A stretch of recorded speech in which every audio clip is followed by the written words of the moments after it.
Hello, good morning, guys. Can you hear me? Thank you for joining me this morning and welcome to the school, to the Valley Creation School. To the Valley Creation School.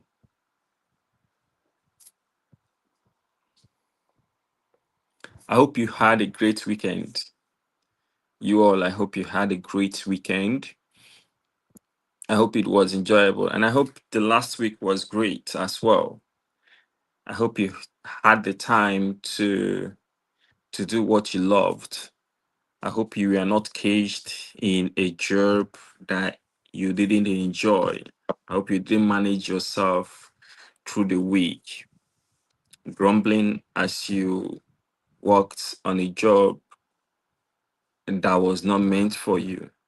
But of course, you needed to survive, and then you took a job that you do not enjoy doing. As a value creator, you should find yourself doing what you enjoy doing. You should find yourself creating value purposefully. Value creators don't survive, they thrive. And that is why I appear here every Monday morning to share insights with you on how you can live your best life today, because there is really no duplicate to life. And once you understand this concept about living your best life today and enjoying the journey every step of the way, you become ahead of others and you begin to enjoy life, and life will have a whole new meaning for you. So I enjoy that you live a life that is purposeful, a life that has direction, and a life that has a meaning. Thank you for those of you who have already joined me. Chidima Ogwiri, thank you for being consistent. Lucy Jupiter, thank you. Thank you. Thank you. Thank you. All right. So we're going to do some interesting conversation this morning. Something very critical that would help you in your journey for success, in your journey towards success. And that is the innovation mindset. The innovation mindset. We're going to be looking at the innovation mindset. What does it mean to have an innovation mindset? What does it mean to have an innovation mindset? Um, do you consider yourself to be someone with an innovation mindset? Do you? Do you consider yourself to be someone with an innovation mindset? My conversation with you this morning is going to be on what innovation mindset is all about. What does it mean to have an innovation mindset? Without innovation mindset is like using a computer without an operating system. How can you even use a computer without an operating system? We say go out there, create value, go out there, innovate, but then you don't have the innovation mindset. That is troubling. That is frustrating. The value creation mindset. So it's going to kind of be a series that we're going to be running. How do you cultivate the innovation mindset? The emphasis this morning is going to be on one crucial innovation mindset. One crucial innovation mindset. But before I go into that, this thing is in you. You don't mechanically force yourself to become an innovator or to become a value creator. So people come to ask me, okay, you've been teaching about being a value creator, you've been teaching about being an innovator. How does that happen? How do I just evolve myself towards becoming an innovator, towards becoming a value creator? How does that even happen? Okay, the question is you asking that because you have not cultivated intentionally the mindset of an innovator. Because once it gets in you, It's just like asking, oh, how does a fish swim? How does it happen? A fish just needs to exist, then it swims. It exists in water. Once it finds itself in water, it just swims. It doesn't need to go learning how to swim. Hmm? Yeah, it's in its nature. It's in its nature. It doesn't need to pray and fast in order to swim. It's its nature, right? By default, it swims.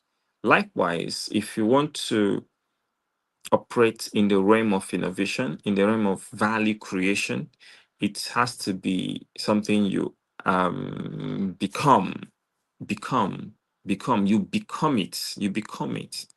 You become it. That is very important. Then you do it, then you have it, right? You have to become it.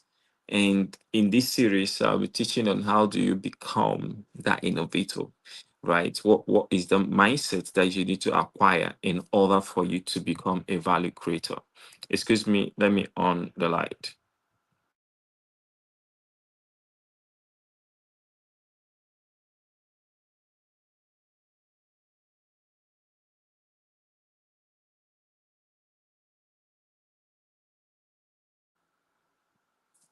So how do you become that innovator that the world needs to that the world needs to experience this new week?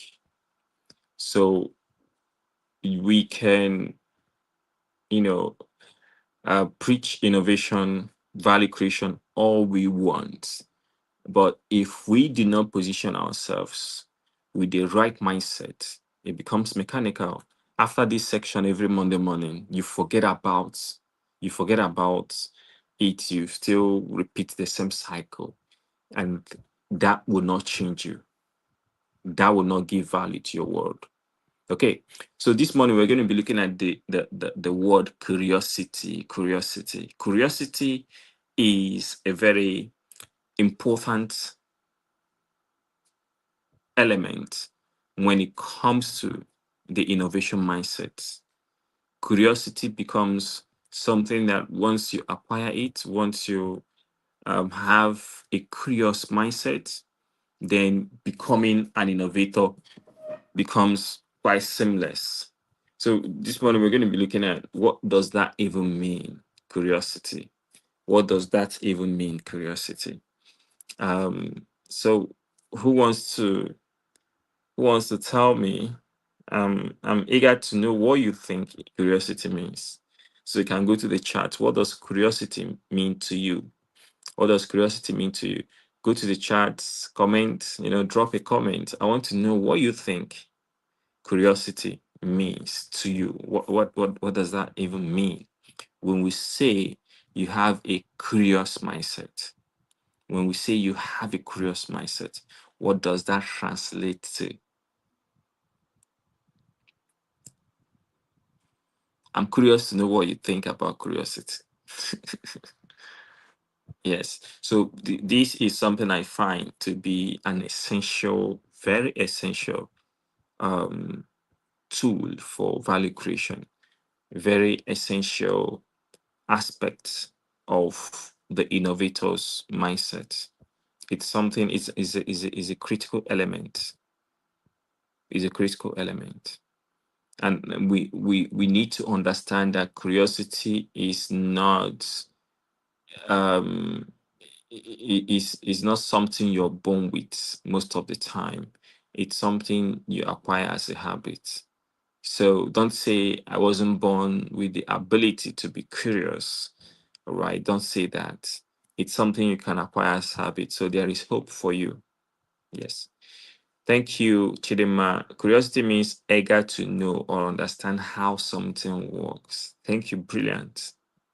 Eager to know or understand how something works. And I like those two verbs you used, to know and to understand. To know and to understand. Those two verbs are important. Thank you, Lucy. Wanting to know more about something. I like that word. You also used that verb know. Know more about something. That is a very interesting verb also used know right? No more, no more, no more, right? So that is what curiosity means. You guys have nailed it. There is I'm going to share some interesting insights about curiosity.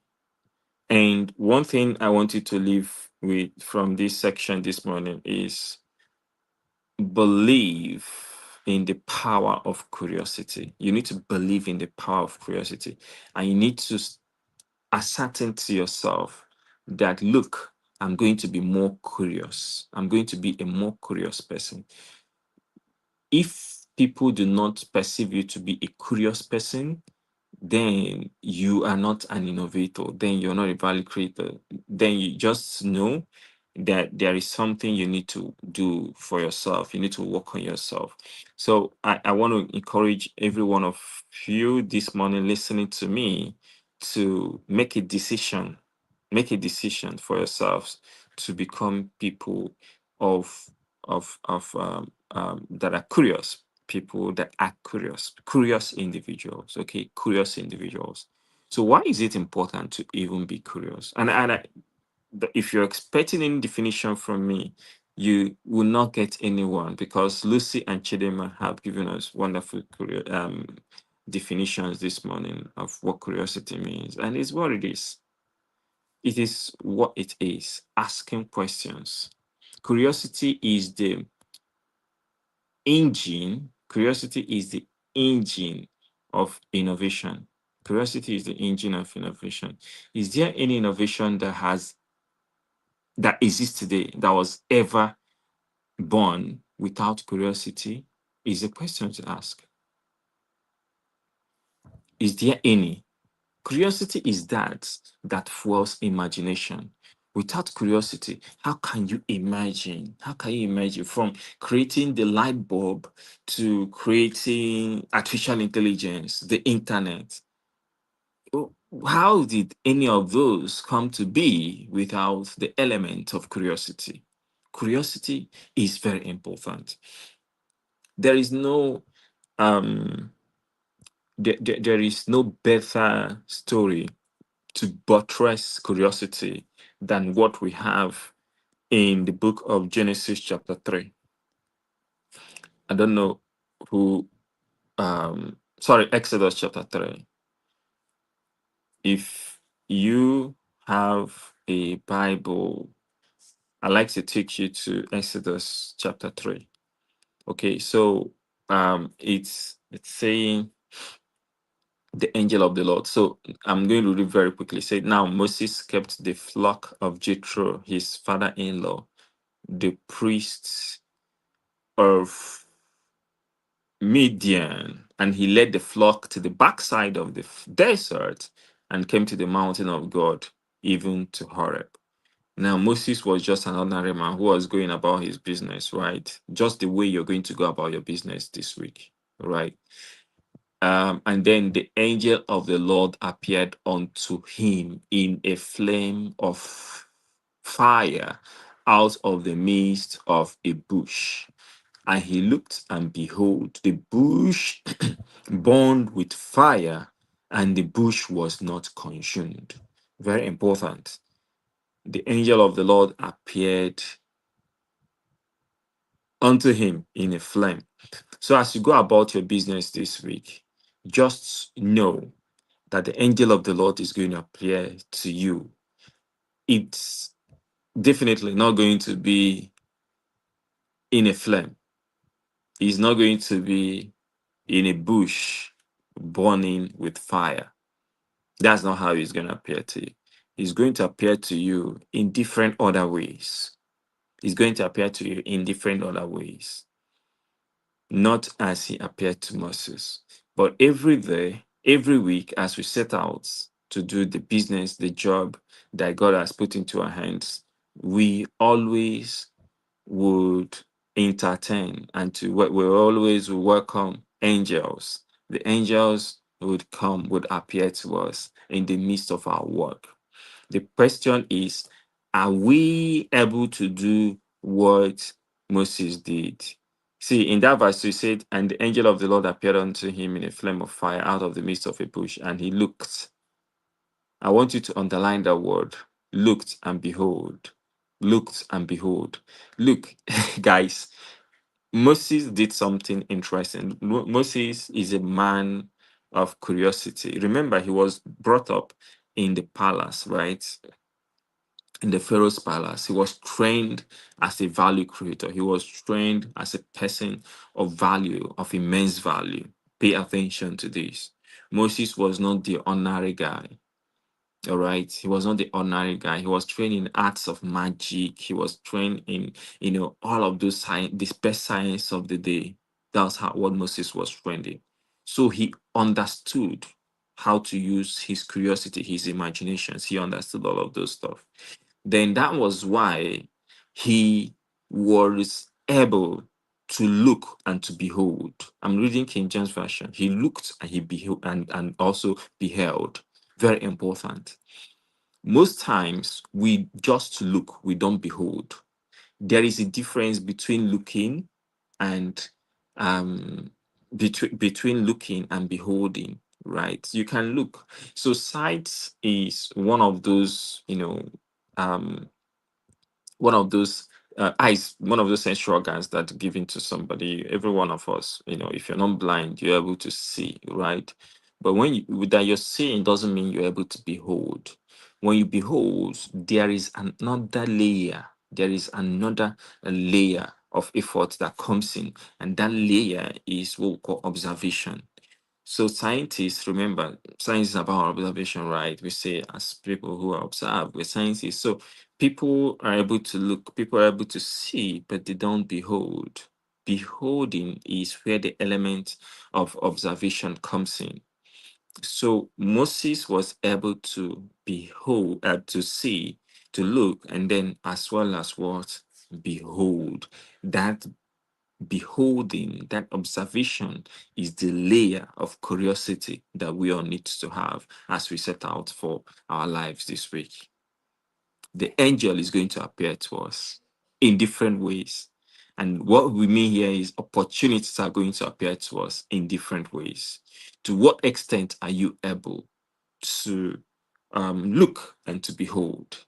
To what extent are you able to observe that which is going to come to you today in form of opportunities wrapped up as problems?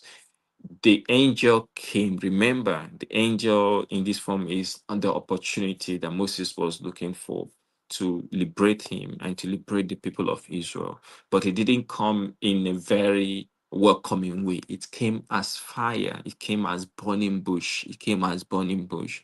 But who is that person that is able to observe? Who is that person that is able to not just see the problems of the day, but able to do what? Observe, but it's able to do what? Behold and look beyond and take a closer step, right? Now let's see what happens. They said that I'm reading that Exodus chapter 3, right? Now I'm going to read, okay. I read verse 2 again. It said, and the angel of the Lord appeared unto him in a flame of fire out of the midst of a bush, and he looked and he beheld the bush burned with fire, and the bush was not consumed. The bush burned with fire, and the bush was not consumed. I don't know what it is that is an anomaly that you're going to see this week. This was an anomaly. It wasn't supposed to be. It was out of the normal. You're going to, as you go out there this week, you have to wear the cloak of curiosity in order for you to be able to look and to observe and to see that which is out of form, out of shape for humankind. You're going to be the one, you're going to position yourself to be able to see and to observe and to see that which is out of form, out of shape, that which is abnormal, and that which needs to be solved, right? Because the precious seed, the precious opportunities are always hidden in a cloak of problems. They don't appear as what? Refined. They don't usually appear, opportunities don't appear as refined, right? You have to dig, you have to clean it up, you have to do the dirty work, right? So Verse 3 says, and Moses said, I will now turn aside. I will now turn aside. That was what Moses said to himself. So, what are you going to say to yourself this week as you set out? When you find those problems, when you find those anomalies, those things that are not in shape, those things that don't look as they ought to look, those things that are disturbing in your place of work, in your industry, they are going to come. The angel is going to appear to you, right? Those opportunities are going to come. They always come, right? So, how are you? Are you going to be like Moses? Are you going to say, I'm going to what? Turn aside. I will now turn aside. Is that what you're going to and see this great sight? Why the bush is not burnt? That's curiosity, guys. That's curiosity. He was able to say, I want to know more. Remember that is what was it Lucy that said that? I want to know more, right? That is it. Are you going to be the kind of person that wants to say, I want to know more? Are you going to say, I want to know more? Are you going to desire to understand why things are not in shape? Or are you just going to look and move on? Are you going to look and move on because you've been wired to produce a certain result? You've been wired to do the normal thing every day as a worker. Are you going to question the things that are not in shape?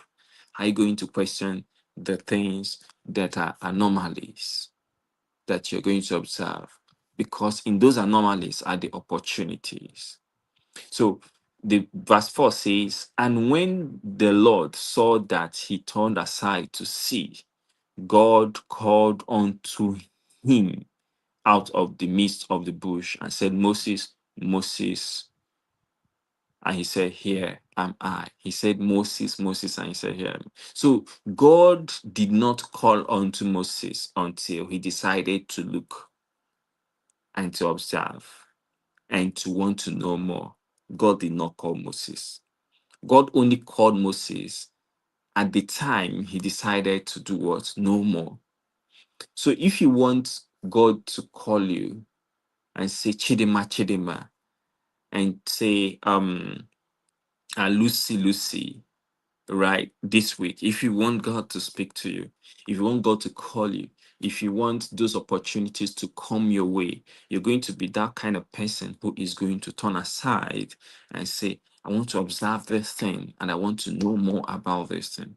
That would be you. That would be you. That would be you. You want to exercise curiosity. You want to exercise the ambition to know more, right? To solve that problem, to understand how it goes, the aim and the tail of it. You must be that kind of person, right? That is how it's going to work out for you. Those opportunities you seek in your industry, that you want to climb to become the top 1% of your industry, right? It does not just happen.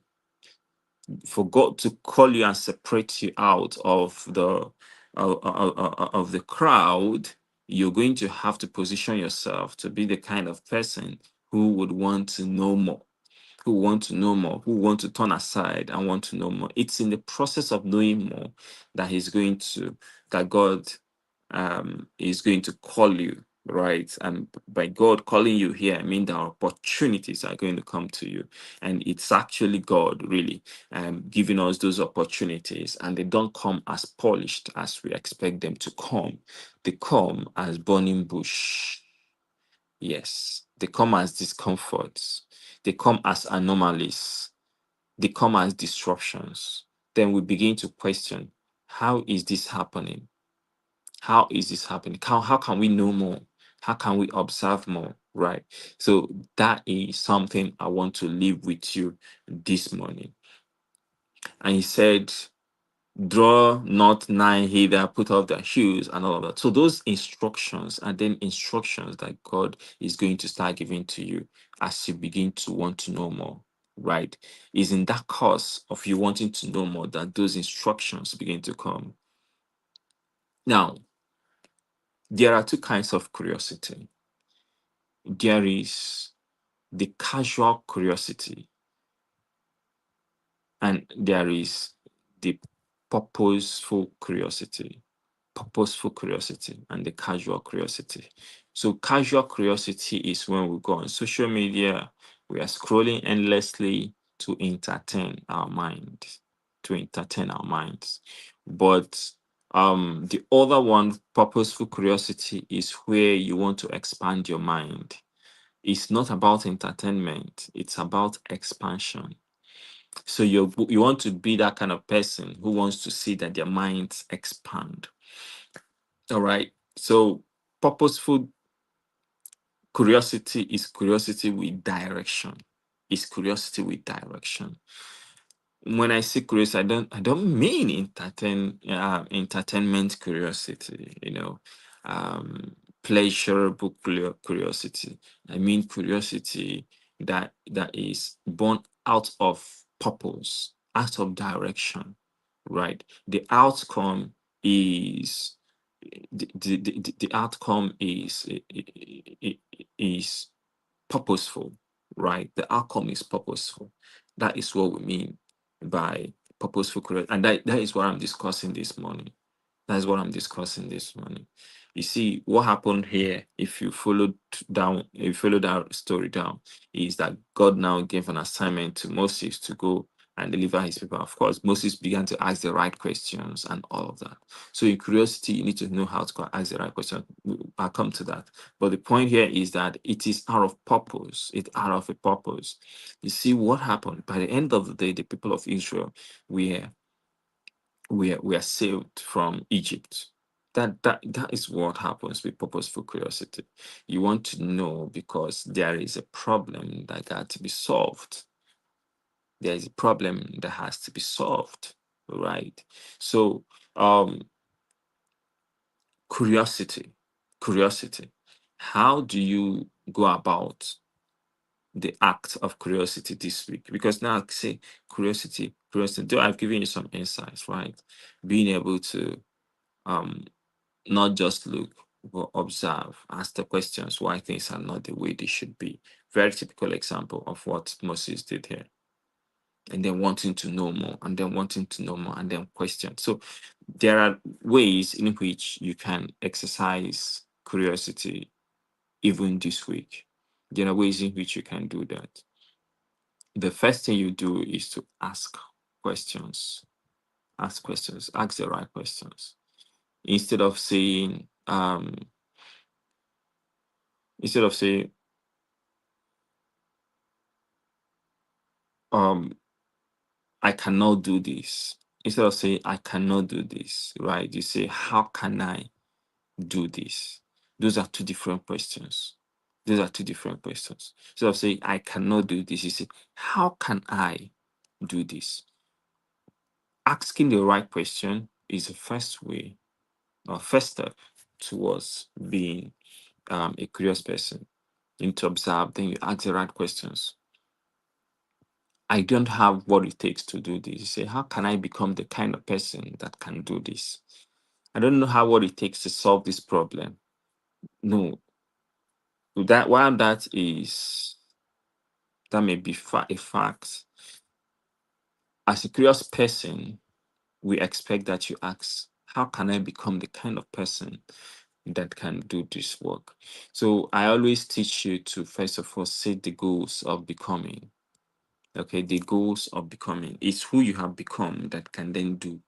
You need to become before you can do, right? So it's important you understand that. When you then can do, then you can have, right? That's the sequence. You be, you do, then you have, right? So you want to be that kind of person who can ask the right questions. Ask the right questions. All right. Why is this the way it is? Why is this the way it is? Okay. What if we're able to do it this way? You must not be afraid of disruptions if you want to find yourself a curious person. All right. Curiosity rewards. Curiosity rewards in many ways. Curiosity will give you um, access to people. Curiosity will give you opportunities. Curiosity gets you out of the crowd. Curiosity gets you out of the crowd. It gets you to a point where you begin to be the leader of the person of the people. You begin to become a light to your world. That's what curiosity births. That's what curiosity births. All right, good. So you must learn how to ask the right questions. Very important. You must become intellectually humble. Intellectually humble. Intellectual humility is very important because it is a fool who doesn't who they say that a fool is someone who does not know, but does not know that he does not know. We say that person is a fool. So are you going to be a fool in your industry? You don't know, but you do not know that you do not know. That's a problem. Curious people are people who are able to accept, look, I don't know this. Look, I don't know everything. All right, because it takes curiosity for you to want to know more. Remember what they said, say knowing more about something, right? Um, and Chidima also talked about what knowing and understanding how something works. So curiosity gets you to have that mindset that wants to know more, that wants to know more. And for you to know more, you must accept that you don't know, right? You don't know enough about this thing.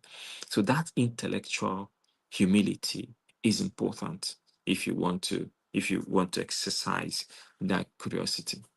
Okay, if you want to exercise that curiosity, so you want to know more. Very important. Then you ask the right questions. That is very important. Then another thing you want to do is to read. You'll be able to read beyond your field. You want to acquire knowledge from around, from outside. There's something we call cross pollination of ideas. By the time you're able to read from, adjoining fields and all of that, you get to have a robust mindset and things begin to connect. Very important. Things begin to connect. It is important that you learn things beyond your field. That is where innovation is born. Be comfortable learning things beyond your field. Be comfortable learning things beyond your field. That is where innovation begins to happen. Then another way to exercise curiosity is to be comfortable joining groups. By the time you join groups of professionals, your minds begin to open as you exchange ideas, right? As you exchange ideas, your mind begin to open up. So you ask yourself, what are professional groups I can join? What are um, um, um, what are teams that I can join to solve a problem? You can begin to, even if the professional groups don't exist, you can create teams for a particular cause. By the time you bring like minds together, that is how it happens. Then seek mentorship. Look for people who have gone ahead. Let them talk to you. Let them advise you. Work out something around those so that you can learn from others' wealth of knowledge. Then try to do something new. Try to do something new. Don't be comfortable just staying where you are. Desire growth, and the way growth comes is by you venturing into new stuff. Yeah, trying to do something, you're trying to solve ideas. And another thing is, don't be a person that want to shy away from responsibilities. The more you shy away from responsibilities, the more you're not able to explore your curiosity, right? So you want to delve into it, you want to get into it, you want to be part of. When they're talking about an opportunity, when they're talking about a responsibility, you want to be one of those that want to jump out first to take it up, right? So that is how it goes. That's how you can begin to exercise curiosity. Don't say that you don't know how to exercise curiosity, how to explore, and to um, give to be purposefully curious. Don't say you don't know that. It's important that you understand that without curiosity as a mindset, you're not going to go far in creating value into this world. Yeah. And we live in an interesting world where enormous information is in our hands through our smartphones, through our smart devices, enormous information. So you have to be wise to take advantage of these opportunities. because we also live in a world with that is full of distractions that can dampen your curiosity. You think you're being curious by scrolling through social media? No, that is um what we call casual curiosity. That's casual curiosity. Curiosity laden with pleasure. Curiosity laden with pleasure. So I want to encourage you guys this week to be people who ask the right questions, people who would just not look but also behold and observe. Okay, just as Moses did. Okay. People who will jump out there to see the opportunities that the angels bring to them, this week. That is the kind of persons that would solve problems and that become value creators and be celebrated by their peers and by the world. People that will be called a blessing. They say this one is a blessing.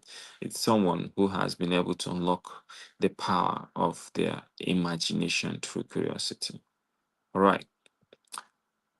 I will leave you here for today. I believe that these words would strengthen something within you. These words will birth something within you, and you can go out there to live an extraordinary life as a value creator. Let me know if you have any question for me this morning, and I'll be happy to answer them.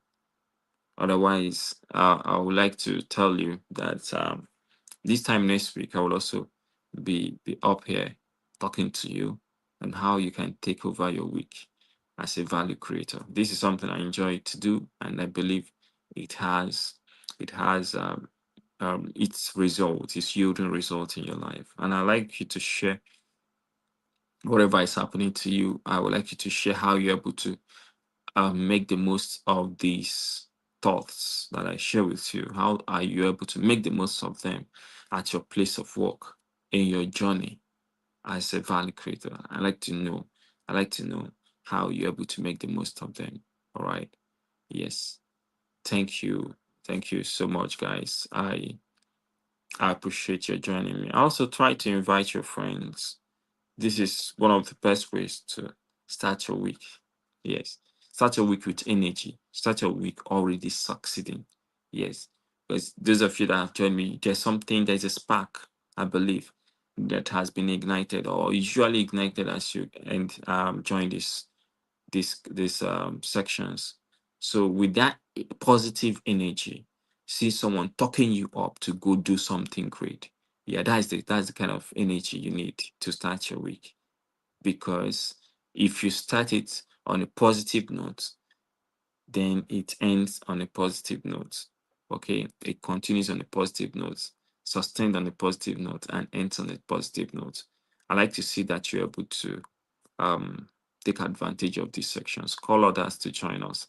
It's 5 a.m. every Monday morning. Thank you very much for joining me. I wish you a week full of value, full of value, full of value. Thank you.